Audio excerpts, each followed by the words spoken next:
Hey, how's it going, everybody? Welcome into the Back to 12 podcast here on the Back to 12 podcast YouTube channel, or if you're listening on Spotify, we appreciate it. Be sure to hit that subscribe button to stay in the know on Texas Tech all year long. We're talking not only football, we're talking men's basketball, soccer, you name it. If it's Texas Tech athletics, we've got you covered. I'm RC Maxfield.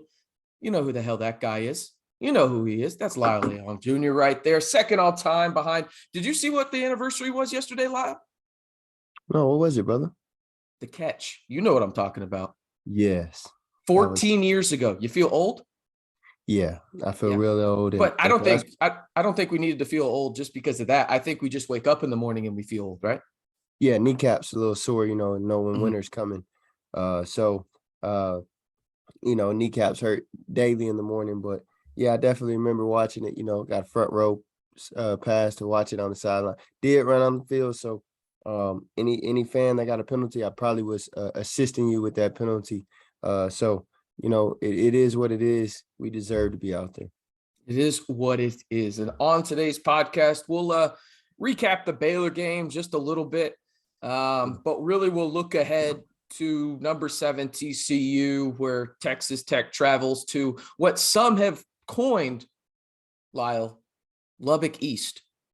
I wouldn't go that far. I'm not talking trash about TCU this week because Lubbock East. They're pretty damn good. But let's start with this Baylor game, Lyle. I don't think we need to get too in depth with it because I think we covered it pretty well on the Twitter space after the game. So if you want to go listen to our commentary on that, go to my Twitter. It's at RCMB323. The Twitter space is on there. But overall, Lyle, I mean, you get dominated in all three facets of the game.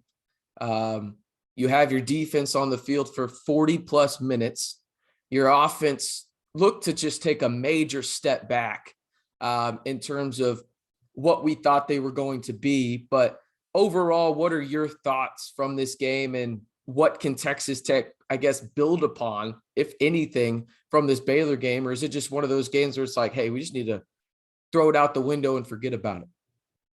I think definitely, there's lessons like we tell our kids here. There's always lessons in these games that you're going to get better on for not only now, but the future.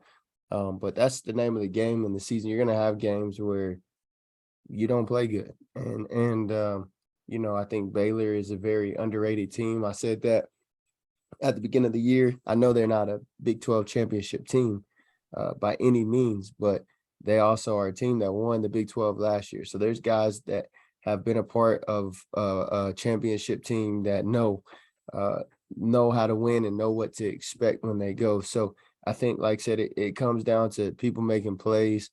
I thought, we could have been better at every position. There's not a single person you can single out and say, hey, man, that dude, I just don't think we played well offensively. I think defense, same way, but I think they were out there quite a bit and had to make 40 minutes.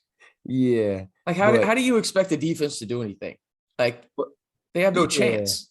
But that's a part of taste. People like the Mike Leach stuff, and that's what we did with Mike Leach. Like, we go score, whether we score a 3 and out, it could possibly be 1 minute, it could be 3 minutes, it could be 10 seconds.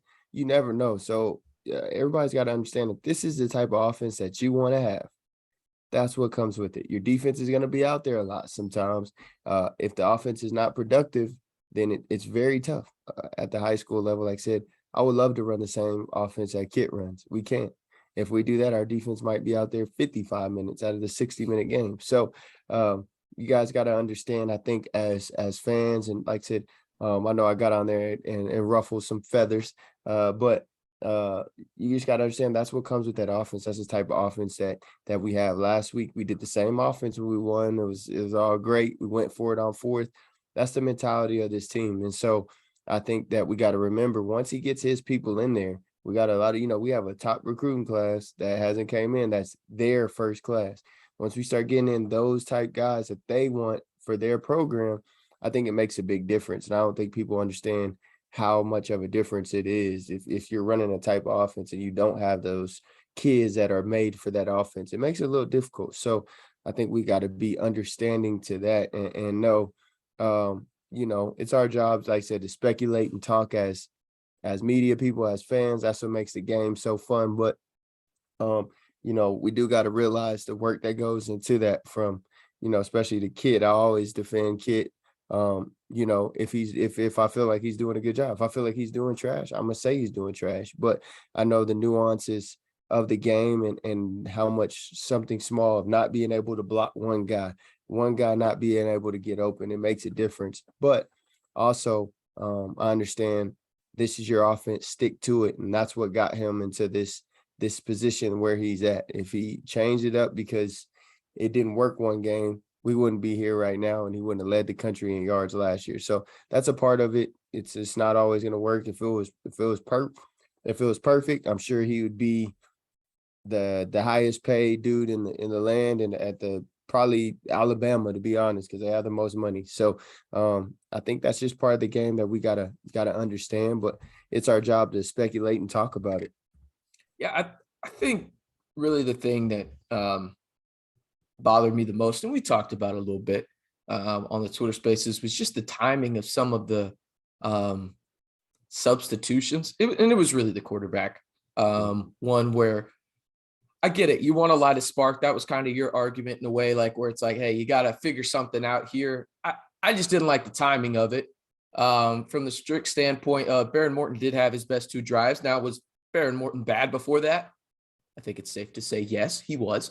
But his prior 2 drives, I thought it was pretty good. Like, I didn't think he was, oh my gosh, that guy's going to win the Heisman. But also like, okay, they're making progress here. They can still be in this football game. And the crazy part is, Lyle, I was very hard on them in that Twitter space. But I think the thing that's kind of crazy in all this is if Trey Cleveland comes down with that 50-50 ball in the end zone, we're talking about a 31-24 game.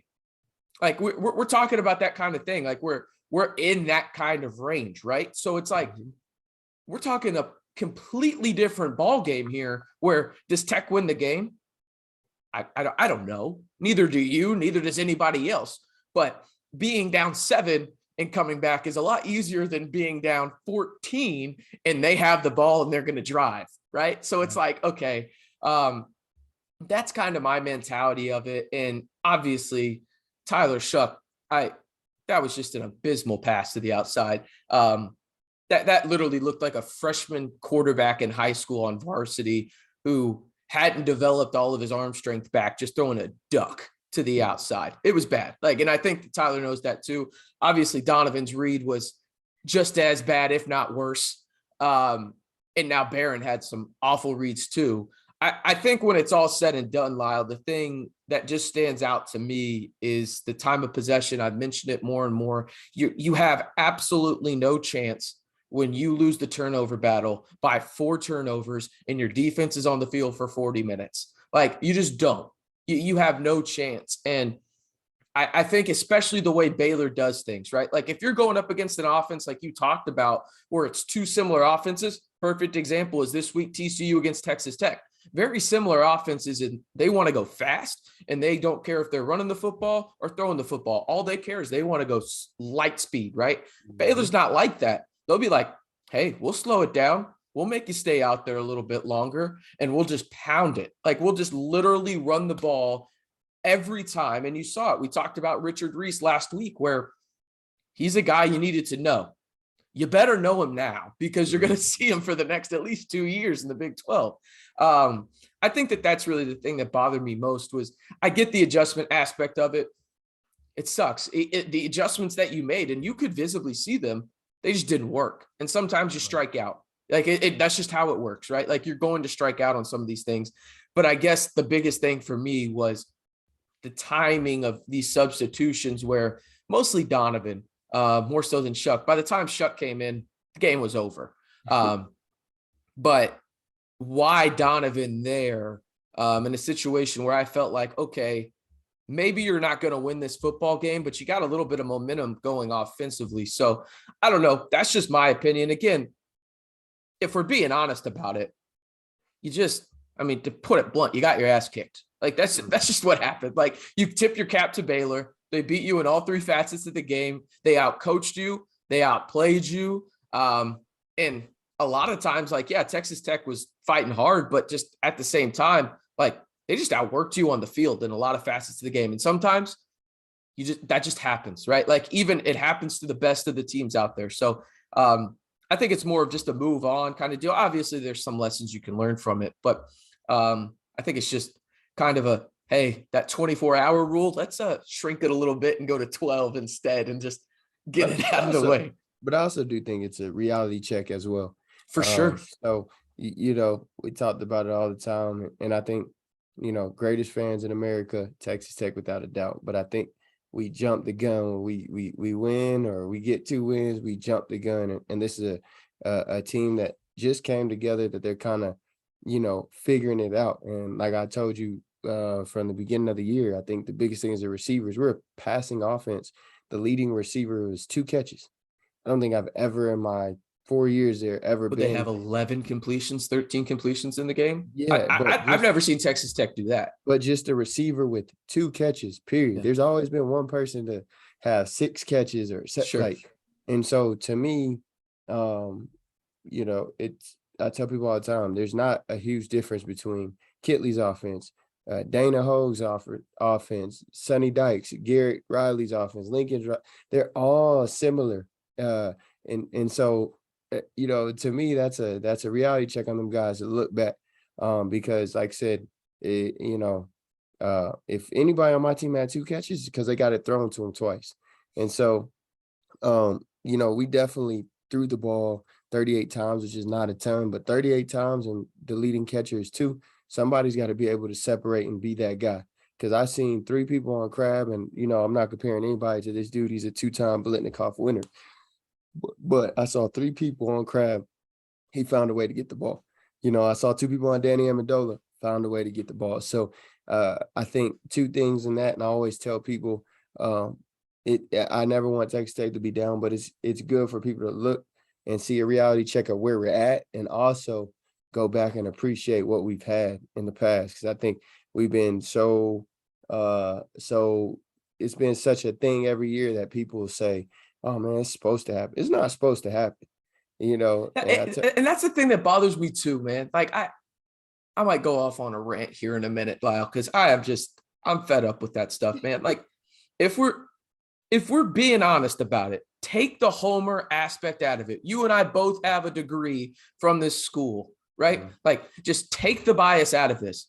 If you look historically at what Texas Tech is, and I'm going to look right at the camera. Look at me, YouTube. If you look historically at what Texas Tech is, they are a mediocre football school, an average at best football school. Stop thinking you are going to win 9 or 10 games a year.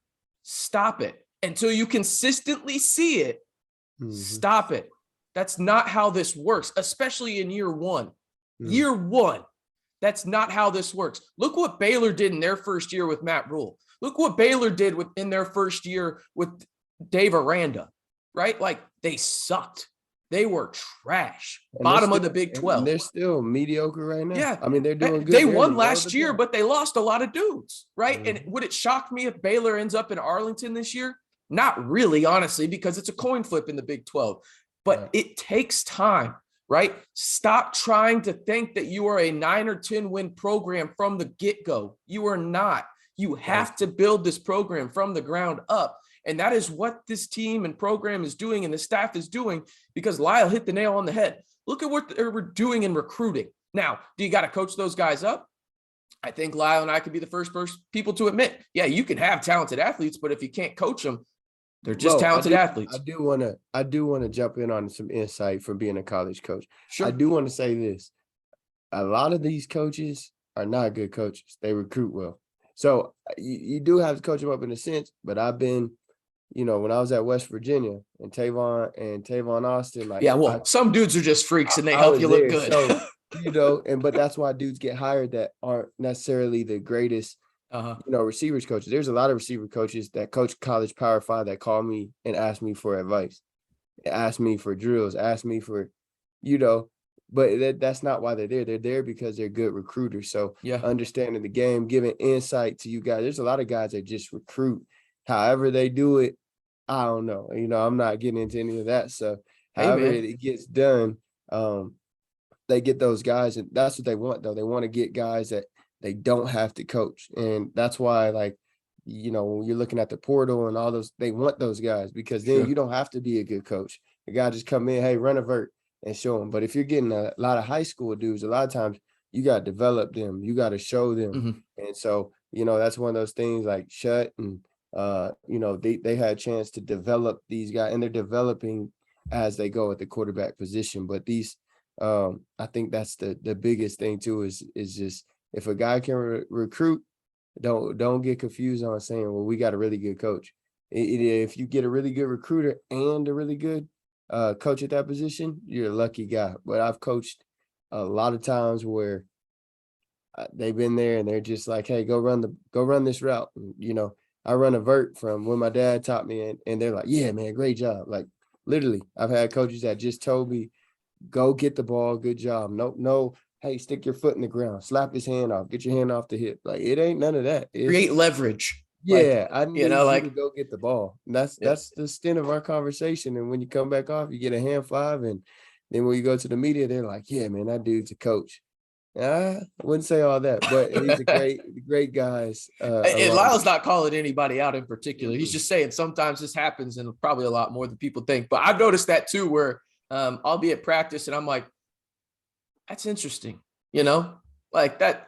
And again, like, this is through 3 staffs now. So again, I'm not calling anybody out, and it's not even just at the wide receiver position. And it's not even me thinking I know more than anybody else. It's just being a constant football watcher of tape and games and everything. I'm like, that's an interesting way to coach. But we digress. Speaking of verts, I think there might be a lot of verticals in this matchup between Texas Tech and number 7 TCU, because this game is literally, Lyle, a matchup of the best 2 offenses in the Big 12.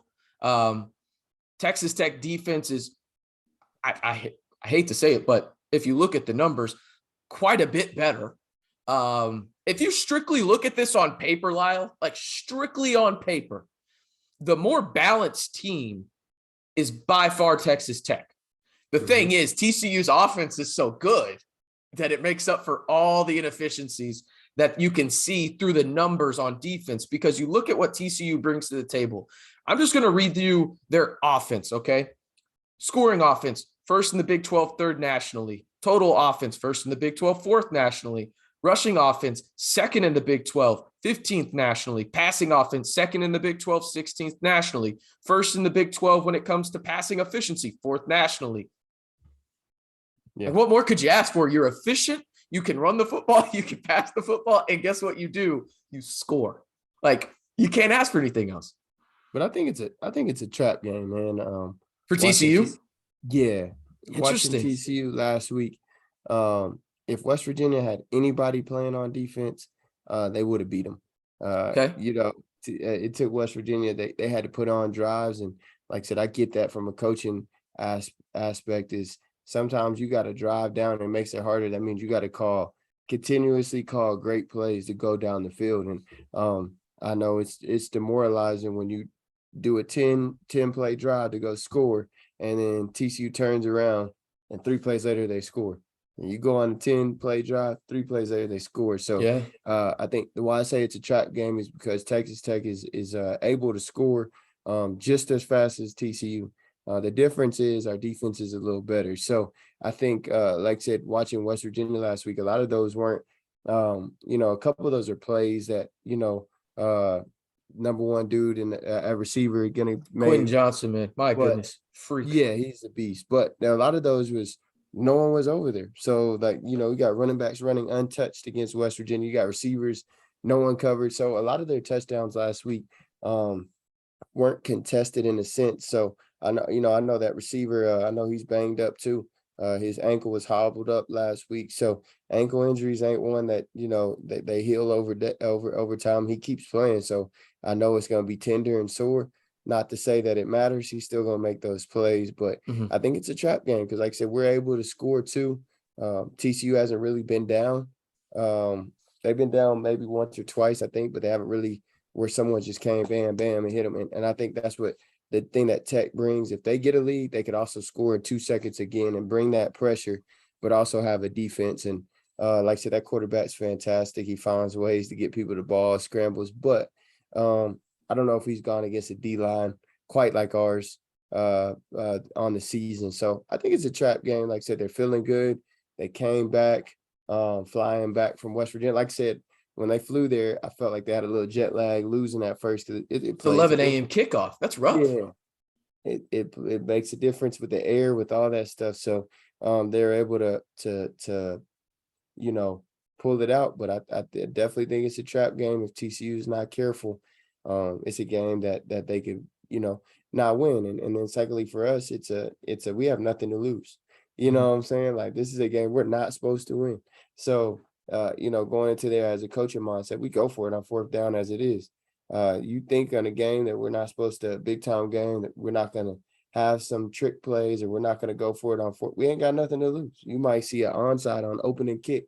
I don't know. But I think we have nothing to lose. And I think there's nothing scarier than playing a team that has nothing to lose, but has the potential and the ability to be a really good team. They just haven't put it together yet. You mentioned trap game. From a player's perspective, right? Do you look ahead at the schedule? Do you ever look ahead? Not really. Okay. But I think because the reason I ask, and then I'd love to hear your explanation, is because TCU plays Texas next week. Mm-hmm. That could potentially be for a spot in Arlington. Right.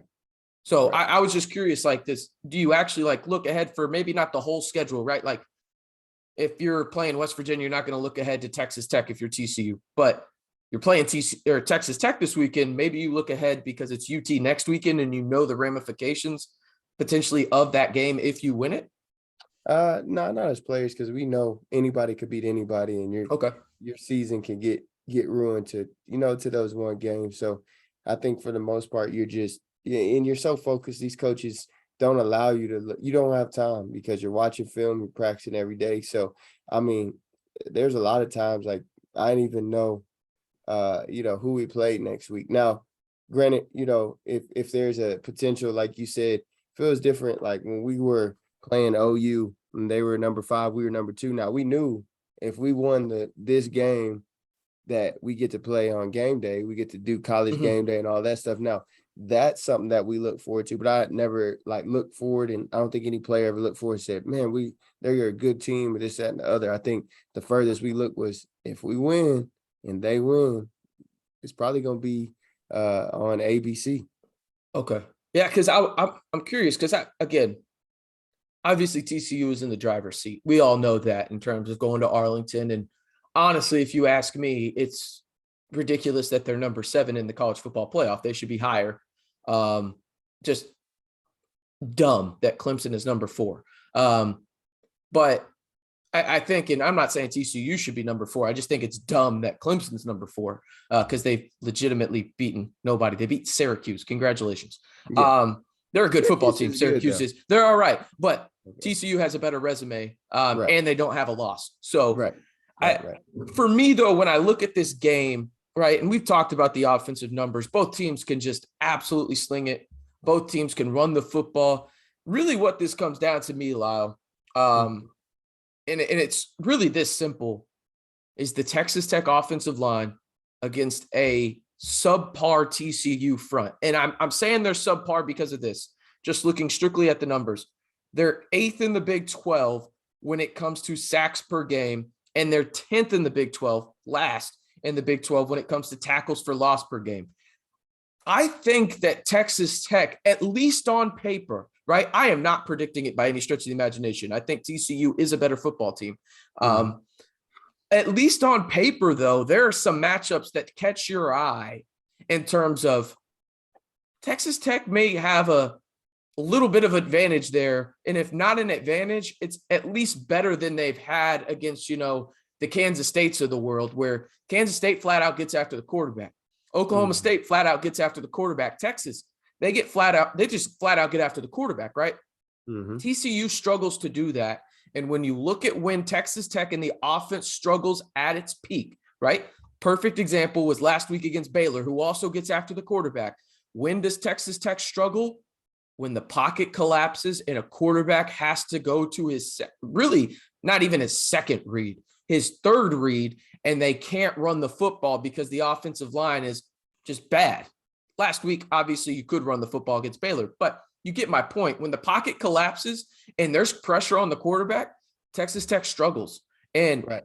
again, they're shaking up the offensive line this week. But I'm curious, Lyle, do you think that maybe I'm just reading into this like, oh, RC, you're just being a numbers guy at this point? Or is there something to that in terms of, okay, maybe the Texas Tech offensive line isn't great. We all know that it's not. But even if it's just close to average, maybe slightly below it, Texas Tech's chances of winning this football game increase, maybe not exponentially, but a significant amount. Yeah, and I think they have a great coach in Hamby. I really do. Former teammate, a part of best team in Texas Tech history, started and been a part, so he knows what it takes. He was a part of a O-line that gave up 1 sack for the entire year. So he knows, and I think the biggest thing is he's just trying to figure out with the pieces what he has. And it's one of those things, I think, if you're trying to bake a cake and you don't have every ingredient and you can't leave the house, you got to figure out something. You can't just, say, oh, we don't have the cake when your kids are expecting some love. So you got to figure it out. And I think he's a good enough coach. He's a smart enough guy to figure out and say, hey, maybe we need to move some people around. Maybe we need to, because our job as coaches is to put these kids in the best position that we could possibly put them in. So to me, that's the part where you're not being a good coach. If you got a kid, you're putting them on an island tackle, and that kid for a fact cannot do it, and he's proven over and over to do it, and you leave him there. Now we're talking about bad coaching, because that kid is not able to do that, but you're still asking him to do something that he hasn't been able to do. So I think he's just trying to make do with what he has. Like I said, he came into this situation. I've been to practice. Everybody, when I walked into practice, same thing he walked into. Maybe he got a kid or two he transferred in. Well, even less. Think about it. They lost Cole Spencer. Like they didn't get a guy that was supposed to be like kind of that linchpin of your offensive line. Like a guy at Western Kentucky that knows how to play in this offense on the offensive line was a All-American, and you don't have him. And now I'm not saying, hey, if you have Cole Spencer, all of your problems are magically fixed on the offensive line, but it's a lot easier to replace everybody on a couple people on the offensive line than kind of almost everybody outside of maybe Dennis Wilburn at the center position. Right. And I think, like I said, he's just trying to make do, like tell people that all the time, man. That's the beauty of football, is it legit takes 11 people. And you want to know why Tech basketball is on fire right now and football isn't? Because it takes 5 people. You can have 2 good people and have a good season in basketball. Football does not work like that. We could have Tom Brady back there with the O-line. Would it be better? Yes, but he's still going to have some problem. We're not going to be 10-0 with Tom Brady back there. So it's like we always talk about, it's like a car, man. If you got a tire that's off, car's not going to run correctly. If you don't have a steering wheel, it's not going to drive no matter how new your car is. So people got to understand there's a lot of moving parts to it. But being the quarterback position, I tell my quarterback that all the time. Dude, if we win, everyone's like, man, good job. If we lose, it's your fault.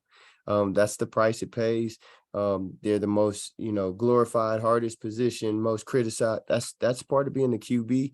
You got to be a different type of person to be that QB. But if we're looking at it and being honest, it's a lot of other parts that, like I said, that got to fall into play. And even speaking on Tom Brady, why are they 3-5? You think Tom Brady has changed? No, it's moving parts to that piece that's got to, he's some guys got to make some catches, some guys got to block, some guys got to do that.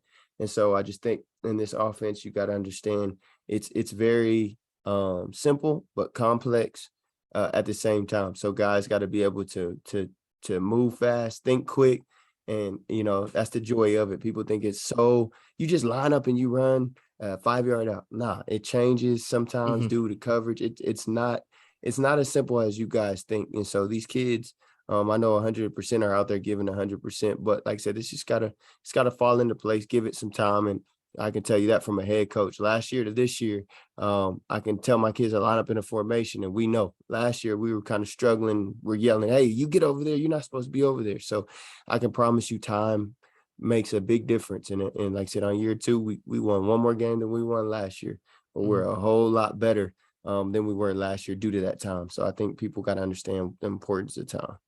For sure. No, and I want to name some of the players to watch for TCU because, I mean, they've got some studs, man. We already talked about Quentin Johnston a little bit. I think if you ask me today, I think he's the number one wide receiver taken in the NFL draft.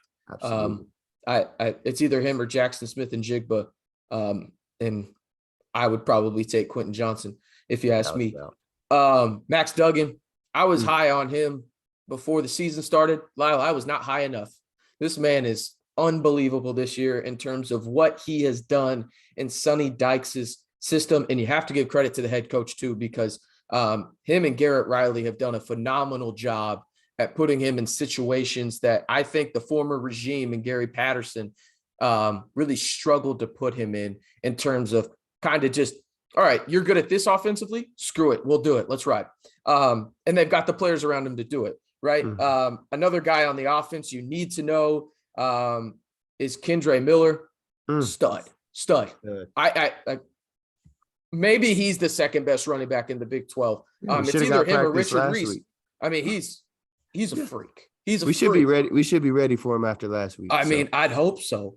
And then the guy to watch defensively for me is Tre'Davious Hodges Tomlinson. Okay, he's going to be interesting because I want to see how they use him, because there's not that one guy at wide receiver like there is for TCU for Texas Tech, right?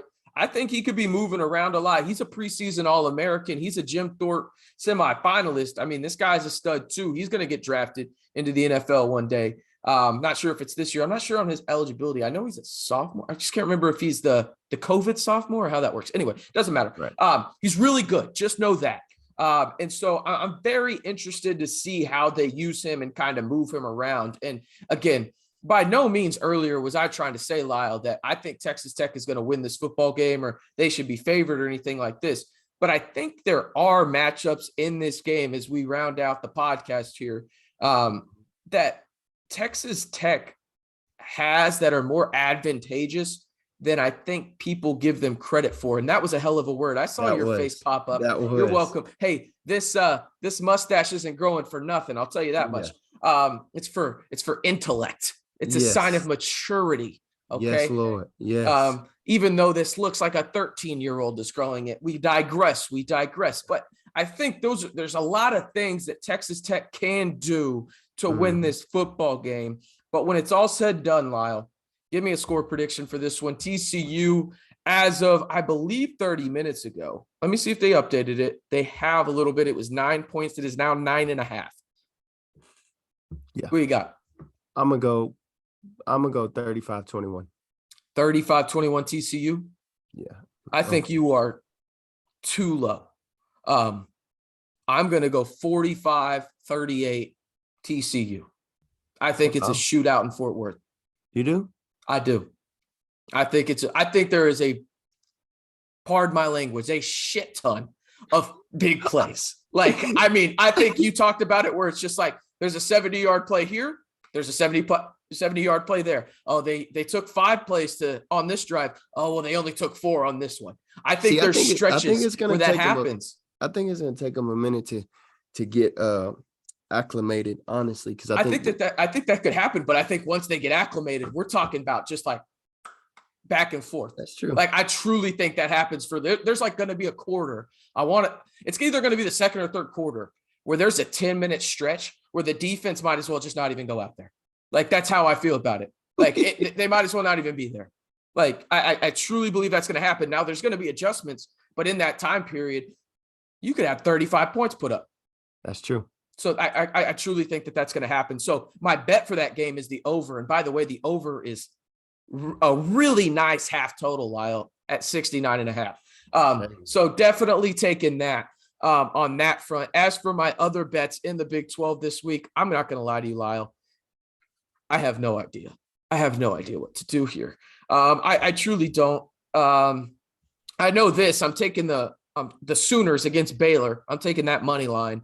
Oklahoma State, I think, beats Kansas. They're favored by 2 right now. I'd probably take Oklahoma State plus the points there. Yeah. Iowa State, in West Virginia, Iowa State is -7. I'm just going to take the money line, Iowa State. I know that's probably the easy way out, but I'm going to do it, and I don't care. When it comes to Texas at Kansas State, I can't give you a bet there, Lyle, because I don't know if Adrian Martinez is going to play. I'll say this. If Adrian Martinez plays, I think Kansas State wins. Give me the +2.5. But if he doesn't, give me Texas -2. So that's kind of where I'm at on the betting front. Over still 50% right now. Not a great week last week. I'll be honest about it. It was kind of a weird week in the Big 12 last week. With Kansas State just annihilating Oklahoma State at home. That was really weird. But yeah, I thought it was a setup. My mom told me, I said, this got to be a setup. Can't be real. It had to be. Mike Gundy just wanted to get his son in the game. It's the only logical explanation. Live, where can the people follow you on Twitter, my guy? Find me at Coach LLEONG. And you can follow my man at RCMB323. We are getting seriously close to 1,000 subscribers on the channel. Last I checked, we're at 942, 943. I think we can get to 1,000 before the start of, let's not even say TCU. I'll give you all a little bit of time. That's fine. I understand. We'll say it. But before the Kansas game next weekend, I think we can get to 1,000 subscribers. He's Lyle. I'm RC. Appreciate you tuning in. Be sure to give us a 5-star review over on Spotify if that's where you're listening. And be sure to like the video if you're watching here on YouTube and hit that big red button. We're giving you daily Texas Tech videos right here on the Back to 12 podcast channel, your one-stop shop for everything Texas Tech athletics. Boom.